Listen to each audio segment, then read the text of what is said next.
கிண்டியில் கலைஞர் நூற்றாண்டு உயர் சிறப்பு மருத்துவமனை, மதுரையில் கலைஞர் நூற்றாண்டு நூலகம், சென்னையில் கிளாம்பாக்கம் கலைஞர் நூற்றாண்டு பேருந்து முனையம், திருச்சி பஞ்சப்பூரில்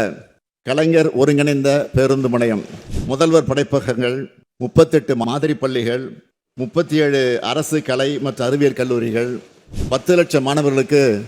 மடிக்கணினிகள், 19 தோழி விடுதிகள், 141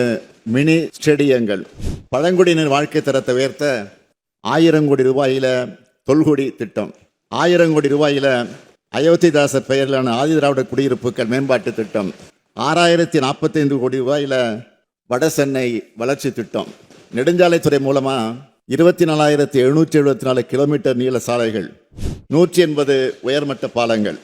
20,484 கிலோமீட்டர் தூரத்துக்கு கிராம சாலைகள் மேம்பாடு, 121 தடுப்பு அணைகள், 101 அணைக்கட்டுகள், மிக நீளமான ஜிடி நாயுடு மேம்பாலம், மிக நீளமான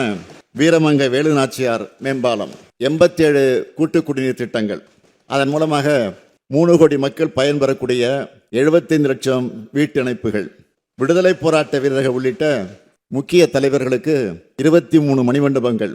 70 சிலைகள் அமைக்கப்பட்டுள்ளன.